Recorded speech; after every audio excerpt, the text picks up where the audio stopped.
What is going on, creatives? Tunji from Ceasar Graphics. Welcome to my channel and welcome to my weekly design training for creatives. I have a design I received during the week from one of my group members. I'm going to critique the design. I'm going to share what is not working on the design and what's working on the design. And also, I'm going to rework the project. And I'm glad you guys are going to see my process on how I achieve design project. I'm sure you guys are going to learn so much from this tutorial. So sit back, relax, and keep watching.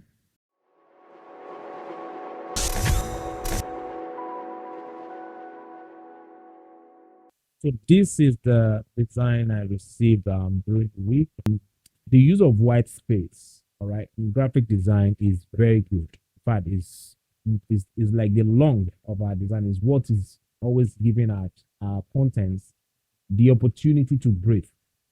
All right, but when we overuse it, all right, it's always making the project look like something is missing.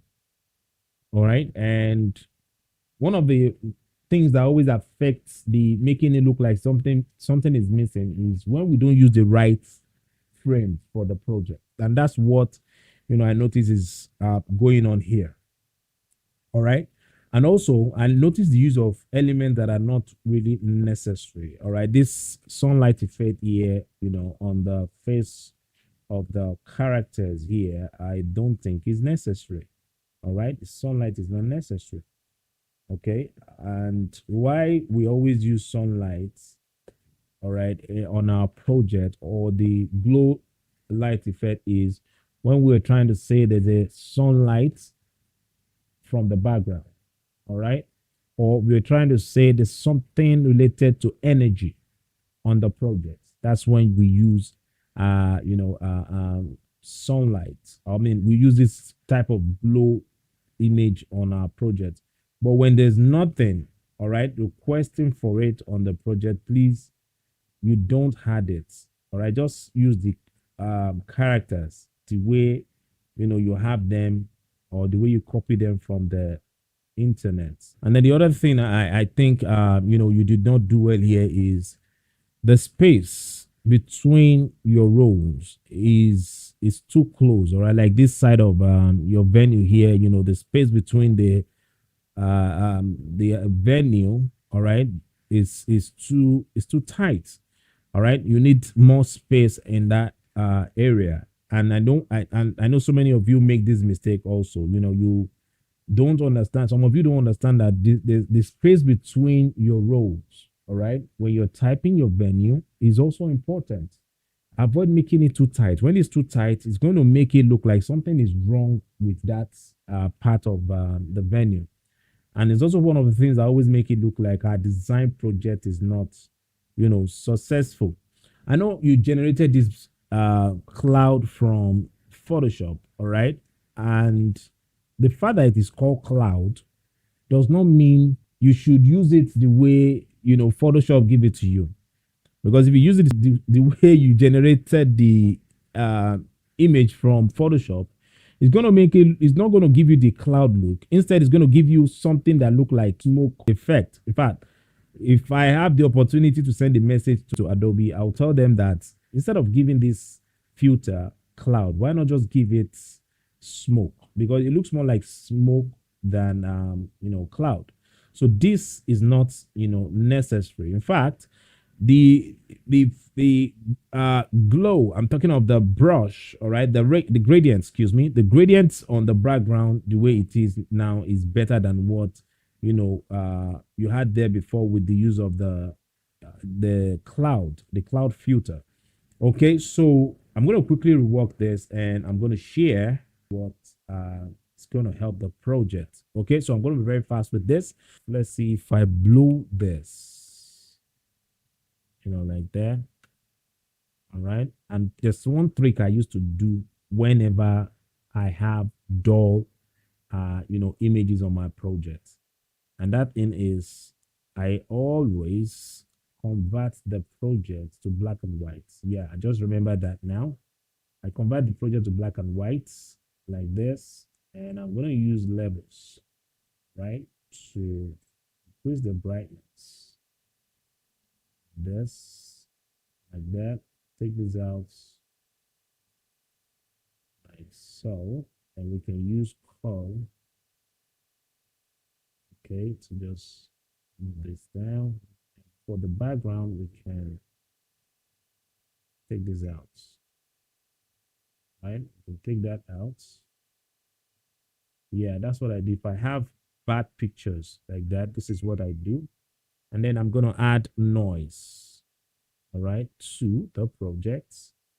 All right, so I'm going to go on the new layer. So I'm going to select I'm going to select Alt key and on the new layer icon and change this to soft lights and check the fill with soft light neutral color option here and hit the OK button. Then I'll go to filter, noise, and say add noise.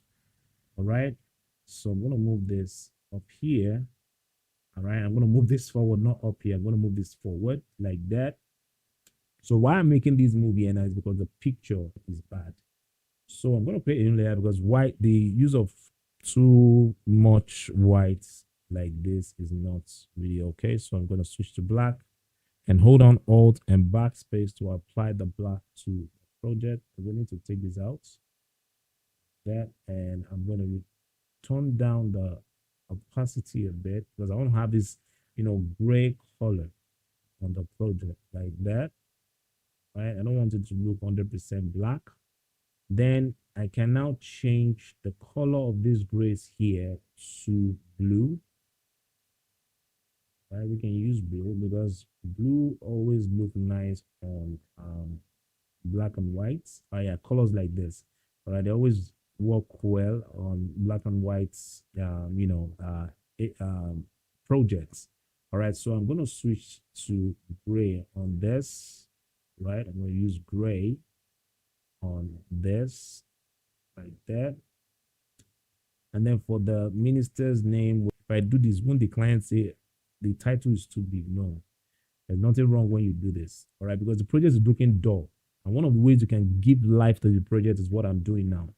The picture used on the project is dull. The color is not really okay. So we need to use scale to wake the project up. And let's see if I move this to this side. For the, we can even push it up. And then we can move this down and position this somewhere here or here like that. And trust me, this is better.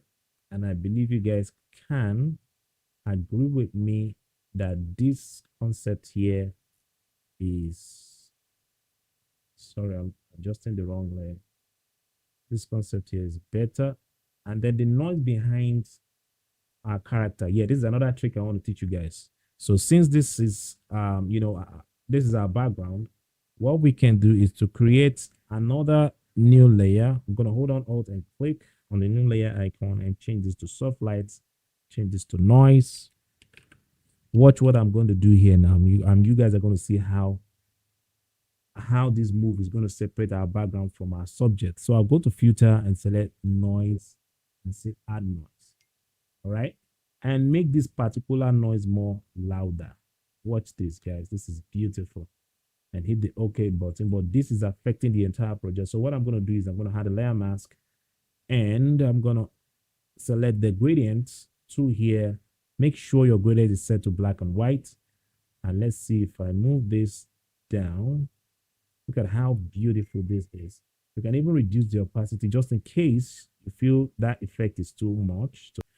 And I believe that this second option here is better than the first option. So this is the second option and this is the first option. This one's boring. All right, so I hope and I believe you guys agree with me that the second option is better than the first option. So I'm sure you guys have gotten the secret now on what to do whenever you have bad images. In fact, to really add depth to this, you can even add sharpness to this to spice it up. So I'm going to put everything here in a group and take this out. So I'm going to stamp visible the projects. All right. The shortcut is Ctrl Shift Alt and E. and then go to filter, sharpen, and say on sharp mask. All right, and use yeah, so make your amount. You can make your amount 58 and hit the OK button. And if you want to give it touch of color, now this is another thing I want you guys to start applying whenever you have black and white image. So you can always do this again. You can make a copy of the project, then double click on the layer to activate the layer star and turn off green and blue and hit the OK button and use the left arrow key on your keyboard to push the layer to the left twice. 1, 2. Reduce the opacity. All right, I'm going to push the opacity down a bit. So the idea behind this is just in case you don't want the project to look too black and white. All right, so you can use this to add just touch of colors to it to spice it up. And now if I make this 2 layers visible now, I'm sure you guys can agree with me that this is beautiful. All right, let's see if I push this down a bit. I just feel like playing the more. I'm playing. All right, I just feel like still playing here. Can move this up like that, and yeah, and then we can move this a bit in, like that, and activate the free transform. All right, and let's see, we can move everything, and boom, we're good. All right, so here is the final project, and I'm sure you guys can agree with me that the after is better than the before, and the option 2 is better than the option 1. All right. All right, so yeah, so this is where we're going to stop. Now, the fact that I use Photoshop to achieve this project, or the fact that I make the project look this way, does not mean this is the only solution to make the design look successful, and this is not the only application you can use to achieve the project. The reason why I'm using this application is because it's the application I'm used to, and there are million concepts. All right, there are uncountable concepts you can come up with for projects like this. All right, so I'm sure you guys had fun watching this tutorial. So if you have not subscribed, remember to hit the subscribe button, and remember to click the post notification bell so you get notified when I post my tutorials. Drop a comment if you have anything you want to share with me, and hit the like button if you love this video.